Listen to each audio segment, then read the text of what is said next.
दोस्तों नमस्कार, मैं उदय प्रताप यादव आप सभी का अपने प्यारे से YouTube चैनल उदय जीतने के लिए बहुत बहुत हार्दिक स्वागत अभिनंदन एवं वंदन करता हूं और आशा करता हूं कि आप लोग भी ठीक होंगे, मस्त होंगे और अपनी तैयारी को जारी रखे होंगे। तो दोस्तों आज हम लोग अध्ययन करने वाले हैं जीव विज्ञान की प्रमुख शाखाएँ। ये ऐसी शाखाएँ हैं जो कम से कम SSC GD और UPP में आपको एक प्रश्न देखने को मिलता है हर जगह और हर बार। और इसको हम ट्रिक के साथ जानेंगे कि यह चूँकि याद करने में बहुत समस्याएं आती हैं, बार बार छात्रों को रटना पड़ता है। उस छात्रों को बार बार रटने से निजात दिलाने के लिए मैंने ट्रिक के साथ लाया, ताकि आप एक दो बार ध्यान से अगर देख लेंगे तो ये जो भी शाखाएं हैं इनको बहुत अच्छी तरह से आपको कंठस्थ हो जाएगा, याद हो जाएगा और कभी भी यह प्रश्न में अगर आएगा एग्ज़ाम में तो आप गलती करके नहीं आएंगे। दोस्तों शुरुआत करने से पहले अगर आप हमारे YouTube चैनल पे अगर नए हैं तो हमारे चैनल को सब्सक्राइब करें और बेल आइकन को अवश्य दबा लें, ताकि कोई भी वीडियो की नोटिफिकेशन आप तक मिलती रहे। तो चलिए दोस्तों हम शुरुआत करते हैं। देखिए इसमें दो प्रकार के प्रश्न बनते हैं। पहला प्रश्न जो बनता है वह ऐसे आता है कि सेरी कल्चर का संबंध किससे है। पहला प्रश्न इस तरह से बनता है कि सेरी कल्चर का संबंध किससे है। आपको 4 बहुविकल्पीय ऑप्शन होंगे जिसमें आपका जवाब ये होगा, ठीक है। और दूसरे प्रश्न जो है इसी को उल्टा करके ऐसा बनता है कि रेशम कीट पालन का अध्ययन कहलाता है।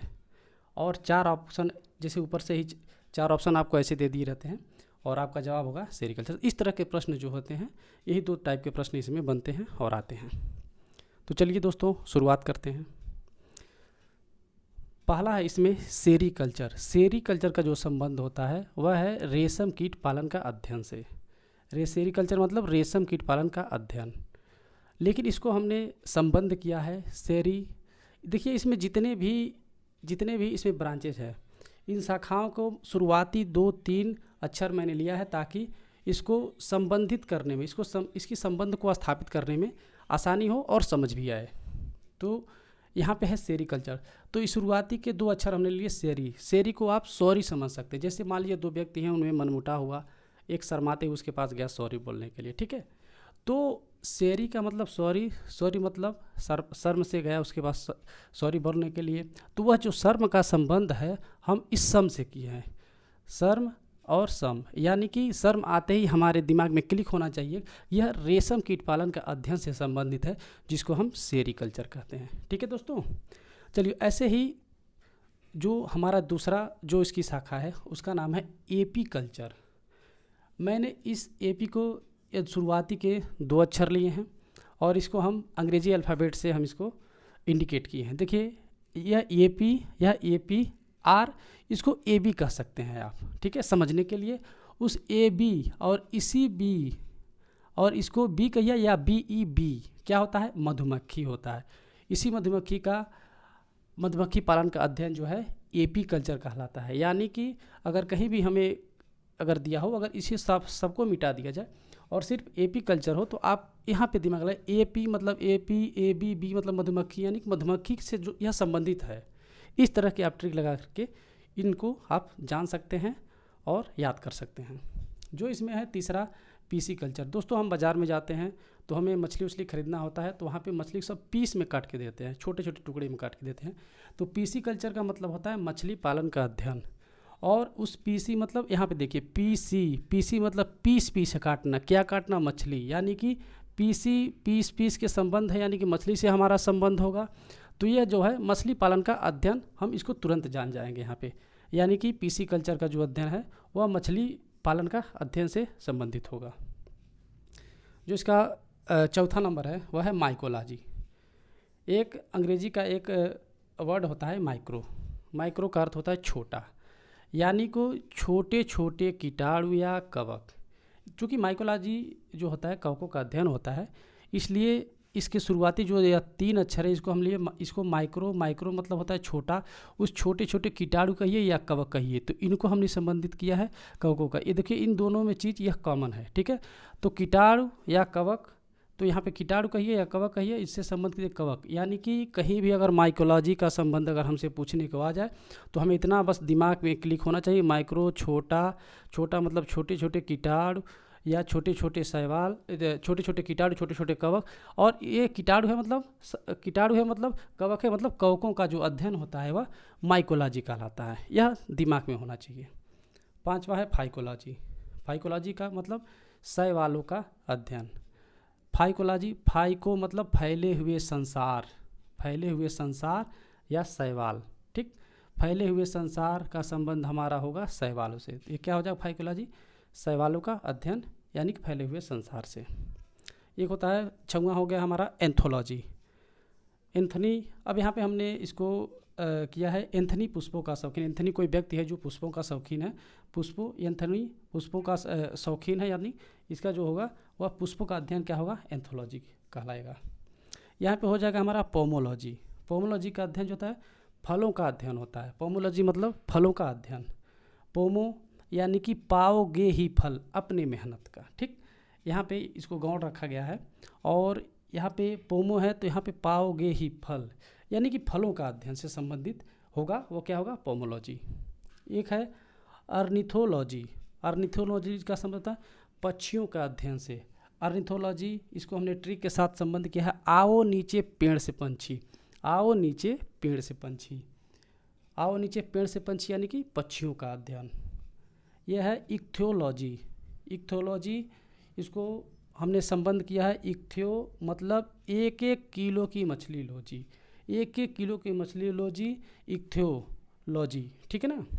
अब इसको हम यहाँ पे मछली का है तो यानी कि मछली कॉमन है, तो यहाँ पे हम मछलियों का अध्ययन, यहाँ पे जो कॉमन है। यहाँ पे बस यही ध्यान देने वाली बात है कि ये जो ट्रिक है और जो इनका वास्तविक जो लक्ष्य होता है यहाँ से वहाँ तक जाने के लिए, ये ट्रिक एक मीडिएटर के तौर पे कार्य करता है। और यह इस ट्रिक में ही जो इनका फाइनली आंसर होता है वह कोई ना कोई कॉमन होता है और उसी के माध्यम से हम अपने फाइनल आंसर तक पहुँच जाते हैं।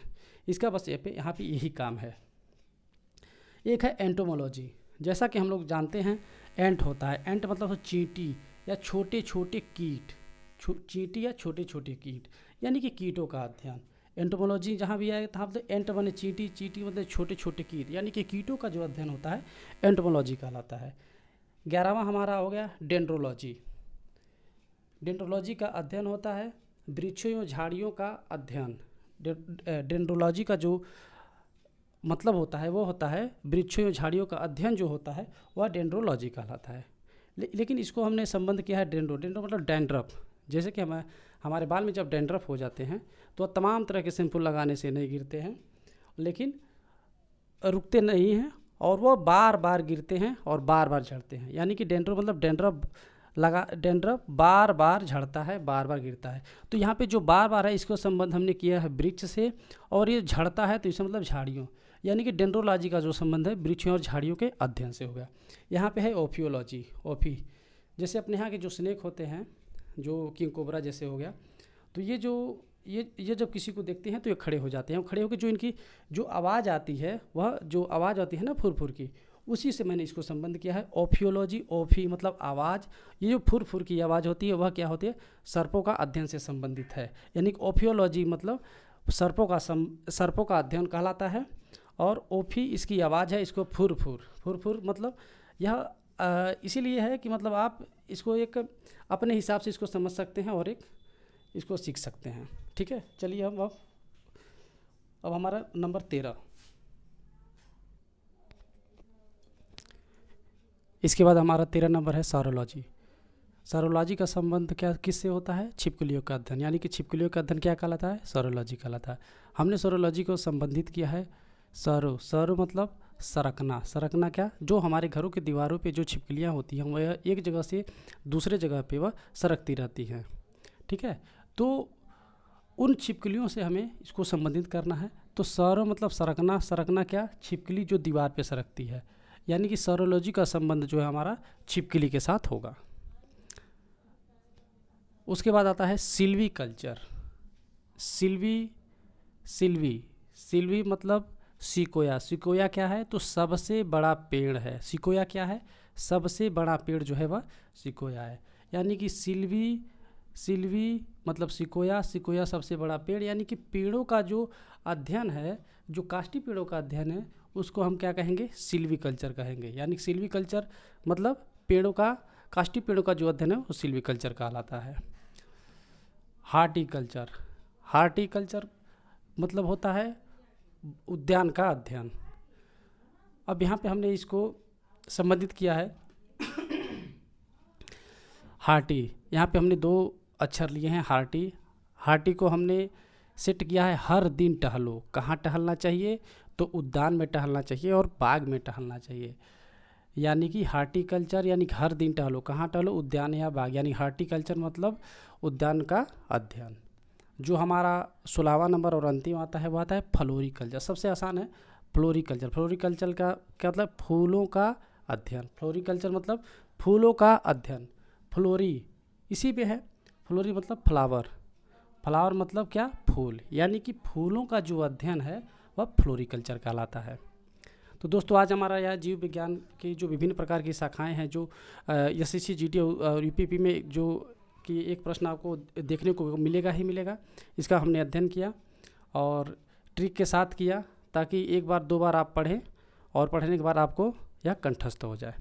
तो दोस्तों हमारा वीडियो कैसे लगा अवश्य बताइएगा। अगर हमारा वीडियो आप लोगों को अच्छा लगा हो तो लाइक कीजिएगा और सब्सक्राइब कीजिएगा। तब तक के लिए नमस्कार।